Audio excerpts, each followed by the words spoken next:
Hello, everybody. Good afternoon, and welcome to our weekly media briefing and public health update with Montgomery County Executive Marc Elrich.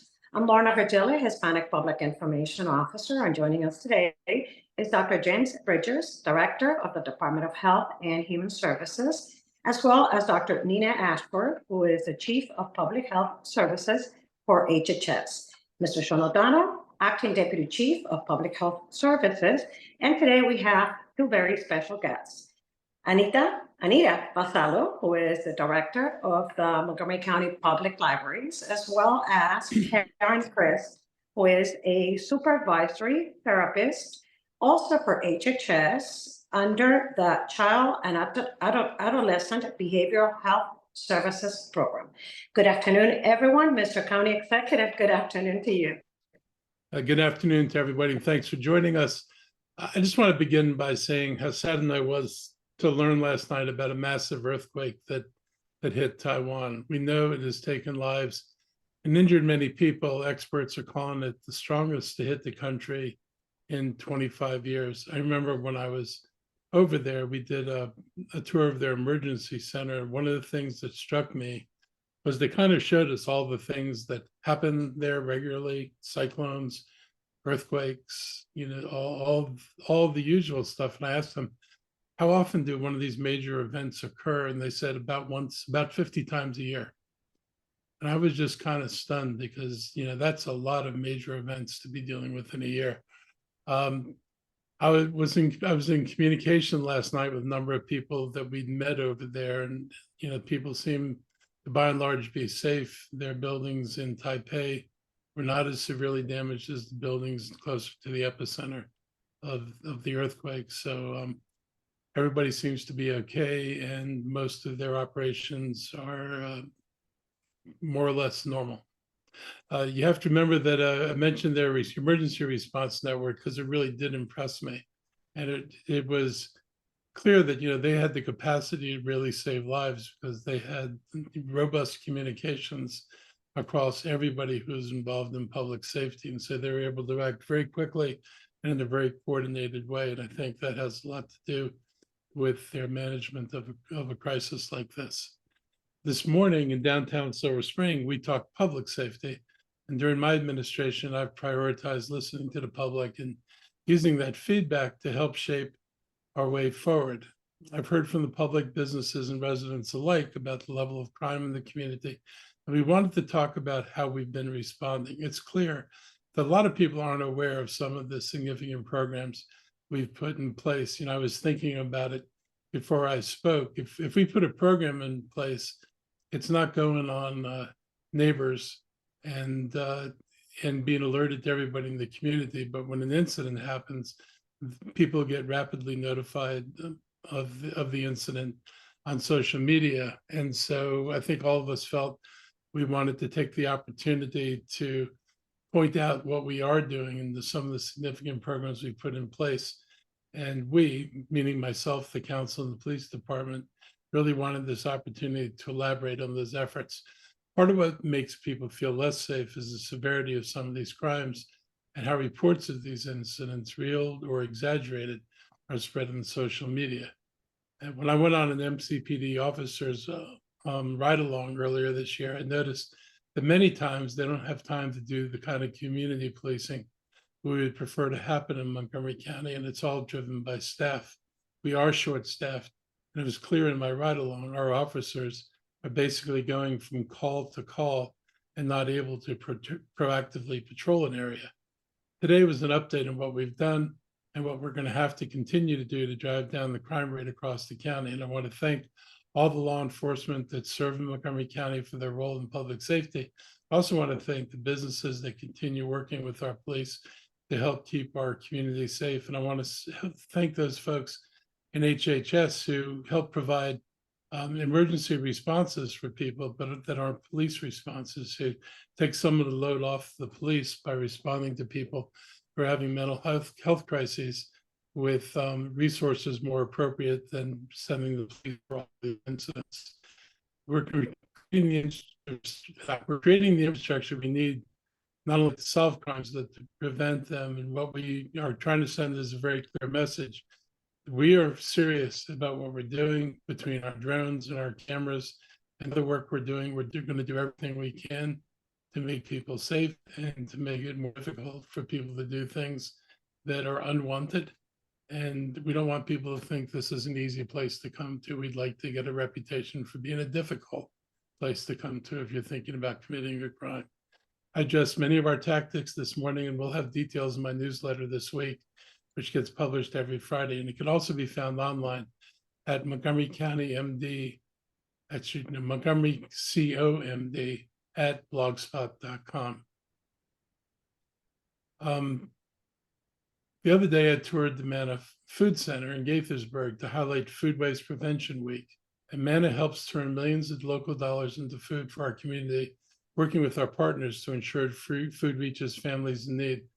The county's Edible Food Recovery Working Group is looking into ways to increase edible food donations. Still consumable food like prepared meals, baked goods, fresh produce, and canned or boxed food can be saved from disposal and donated to food rescue organizations instead. This kind of synergy makes a lot of sense. The county's zero waste goals of achieving zero waste could benefit from redirecting the extra food to security partners. Right now, anything in the trash is getting burned, and it's a shame to be burning food that could actually be useful in the community. And I just want to highlight that food insecurity is a real thing. Before the pandemic, the county was not putting a lot of money into food, and I know a lot of people felt we didn't accurately estimate the degree of need that there was. During the pandemic, the county was putting in upwards of $17 million a year. Because our service providers indicated last year that the need had not gone down, that the lines were as long as ever, we put in 17 million last year, and we've put 17 million more in the budget this year to help people deal with food insecurity. As part of Earth Month this April, we're asking everyone to take an active role in improving our environment by following the suggestion to act now. I hope this program will inspire every resident and business owner to seek out ways to adopt sustainable practices. Meal planning, altering preparation techniques, and composting can all help minimize the trash created from cooking. And we'll be talking to you all a lot more about the future of composting in Montgomery County over the next few months. This week, we also recognize National Public Health Week. And ever since the beginning of the pandemic, I think we have renewed respect for the work of our public health staff. And this week, we wanted to highlight their work. During the pandemic, when many of us could stay home in our homes and work, they were out in the community doing their jobs, even before we knew whether to wear masks. And frankly, long before we knew where we were going to get the masks from. Many of you who remember the early days of COVID remember that we were using makeshift masks that weren't really up to the level they needed to be, but they were the only masks we were able to find. With whatever masks we had and whatever safety tools we could give our public health workers, they went out and they did their jobs, and they've proven how just indispensable to the well-being of our community they are. And this is a moment to thank them for all they do. This year's theme is protecting, connecting, and thriving. We are all about public health. It's a reminder that public health is about physical and mental health. It's about a clean environment. It's about being connected and having supportive communities. This week, we're focused on mental health of teenagers as we launch Care, Be Aware, Teen Mental Health Week this Saturday, April 6th. The initiative brings together libraries, recreation, health and human services, and the innovation team to offer events across the county aimed at helping teens. Mental health plays a crucial role in enhancing the lives and well-being of their youth in the county, and for far too long, there's been a stigma about mental health. Although that stigma has thankfully eased, we are still aware that all too often mental health concerns are overlooked or ignored. And when not addressed in children and young adults, it can become much worse as they get older. We're calling this effort Care, Be Aware, to spotlight the resources available in our community for our young people and their families. Some events included a poetry slam with rap artist Queen Sheba, rec zone events at county schools and rec centers, and workshops on art and writing. The idea is to introduce fun and engaging ways for teens and adolescents to relieve anxiety and learn about partners in community that can help with mental health issues. Care Be Aware will coincide with the Respect Fest, an annual anti-bullying effort for teens on Sunday, April 7th at the Wheaton Recreation and Library Center. A priority that I've set for my administration since day one is to break down silos between departments and utilize all the resources we have to assist in common goals. An effort like this that is uniting the resources of our HHS and Recreation Department along with our libraries and being assisted by our county innovation team is exactly what I wanted to see, and I expect to see more of this in the future. I'm now going to turn it over to Karen Christ, who is supervisory therapist at HHS's Behavioral Health and Crisis Services, who specializes in children and adolescents, to talk about the importance of mental health among our teenagers, as well as the Department of Public Libraries Director, Anita Vassallo, who is hosting and promoting this outreach effort in our libraries. So I'm going to stop for Karen and Anita and turn it over to you. Thank you for this opportunity to speak and discuss this important topic that, as a parent and a mental health professional, is close to my heart. I work in the Montgomery County Child and Adolescent Behavioral Health Clinic, which provides safety net services for youth who experience barriers to accessing mental health services, often due to financial insecurity, lack of insurance. Sorry, was there? Lack of insurance or transportation, many of whom have experienced complex trauma. These youth have been disproportionately impacted by the pandemic. And we have worked to prioritize referrals on our wait list to ensure that those with the most need are seen sooner, and that we receive referrals from the hospitals, Montgomery County Crisis Center, schools, and community members. We have a bilingual staff. We have a large Spanish-speaking population that we serve as well.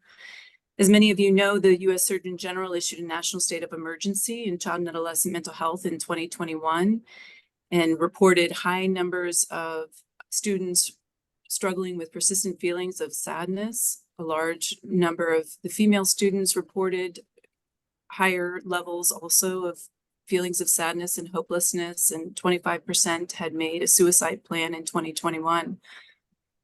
In addition, adolescents reported to experience high levels of anxiety in the past 2 weeks and symptoms of depression. We found that female students and LGBTQ+ students were more likely than their counterparts to report experiencing anxiety or depression as well. We've seen an increase in deaths due to drug overdose, double over from 2018 to 2022, and the number of deaths from drug overdose that have increased among Black and Hispanic youth. Suicide is the second leading cause of death among adolescents. These deaths have peaked but have declined in recent years.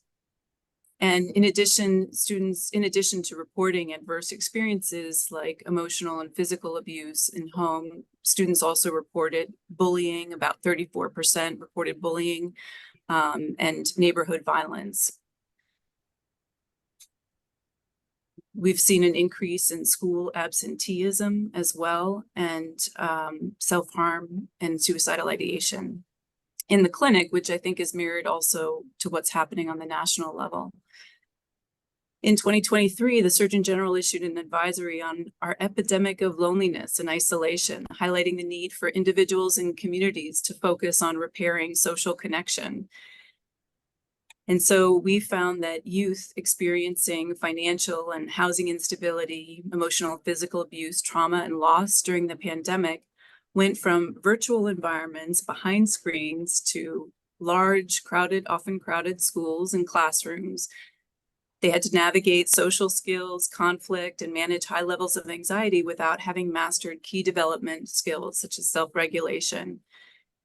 And oftentimes we're having stress responses to the stimulating environment, making it difficult for them to learn or problem solve, resolve conflicts.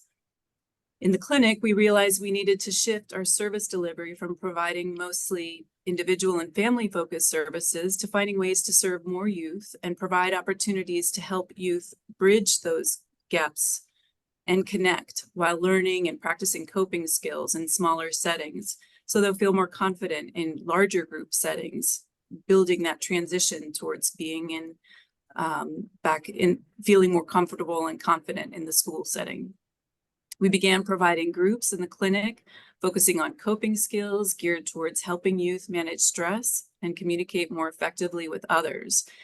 It's been so powerful to see firsthand these youth who come in shaking to the room with their peers and see how they are able to support and help each other. And we have really focused on cultivating their ambassadorship as youth ambassadors in mental health, and as other programs in the county have been doing as well with the Be the One project.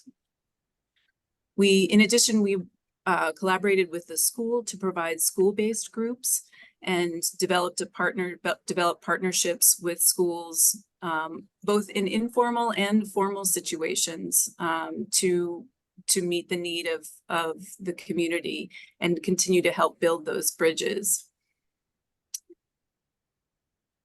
I think the cases where we have had the most success are where the therapist has been able to team with a school member, a family member, to really work together to provide a safety net around that student to help them feel more connected and confident in going out into the school. So we continue to urge families and communities to be creative about creating small pockets of small groups where youth and families can gather, centered around activities or cultural identities such as LGBTQ, or to help them build skills for navigating social situations and make connections with other youth so they feel less isolated. And I think the MCPL, the Montgomery County Public Library's example this week of the Teen Mental Health Week is a perfect example of that. The good news is that we're talking about the mental health in a way that we didn't several years ago, and through talking about it, we can come together as a community to find more creative strategies to help repair and connect youth to families and communities. Thank you. Thank you, Ms. Chris. Dr. Vasallo, do you have any remarks? Director Vasallo. But not doctor.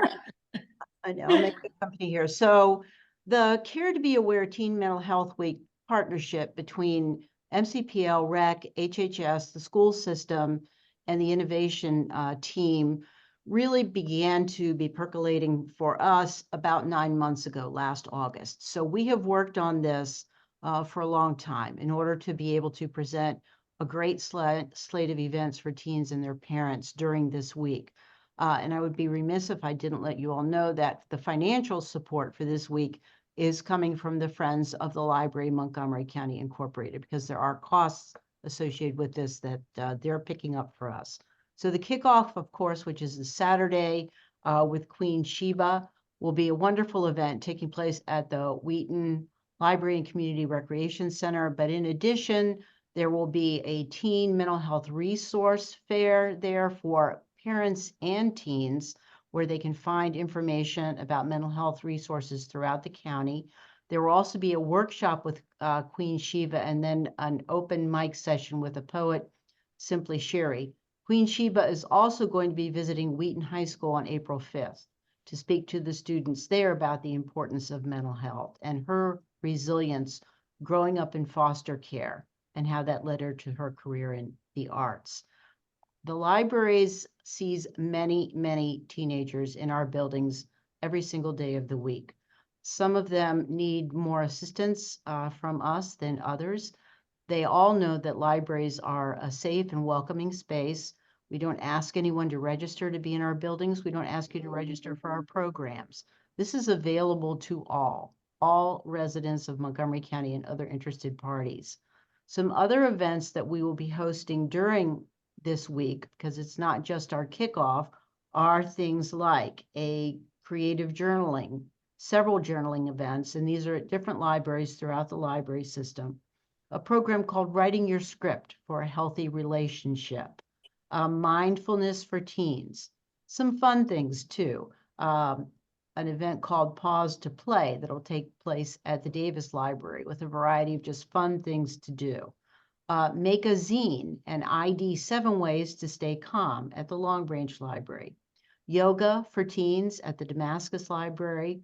In addition, the events that will take place at the schools and at the recreation centers. All of this information is available on the library system's website. There is a spotlight prominently displayed. Click on that, and all of the information about this very important week will be available to you there. The other thing that I'd like to remind everyone is that mental health is something that needs to be focused on throughout the year. So we have a lot of support type of programs for teenagers. Service to teens and youth is one of the strategic goals of the library system. We are providing trained library staff at each of the libraries to interact with this age group. And things like Care to Be Aware, our Teen Mental Health Week, is one of the examples of the commitment that the library system has to this very vulnerable and important population of the county. Thank you. Thank you, Director Vassallo. Members of the media, if you have any questions regarding teen mental health right now, this is the time to raise your hand and ask questions, if you have any. Any questions regarding this topic?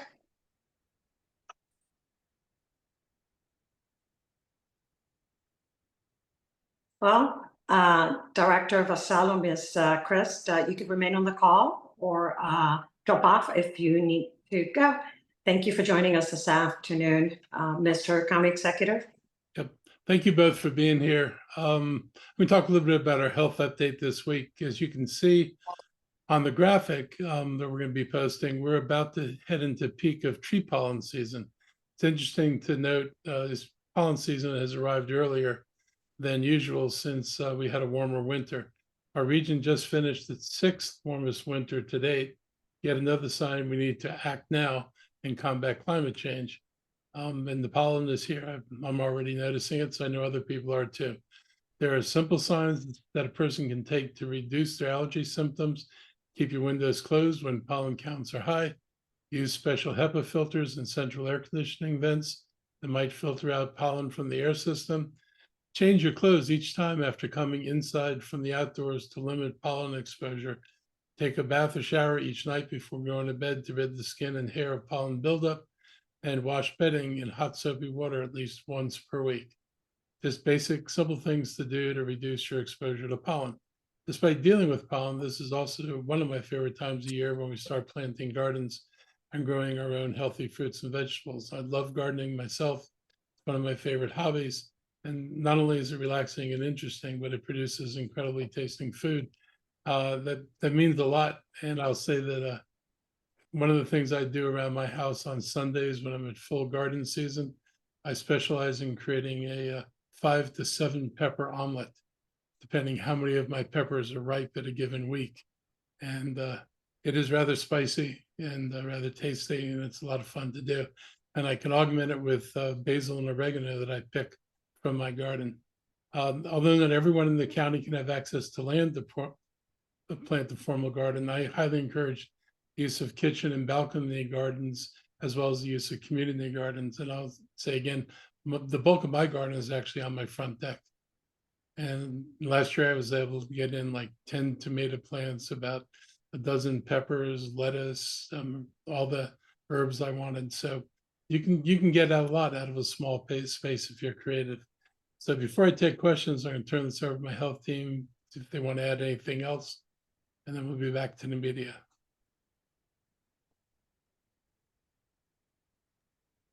No addition this time. Nothing for me, Mr. County Executive. Nothing for me either. And nothing from you, Mr. O'Donnell? I see Dr. Stoddard has joined this media briefing as well. Anything from you? I've been here, but I have nothing additional, so we can take questions. Okay, thank you very much. Members of the media, any questions for the county executive and other officials at this time? Any questions? Going once, going twice? I guess we don't have any questions today. Thank you, everybody, for joining us. Stay safe this afternoon, and I will see you next time. Have a great afternoon. Goodbye.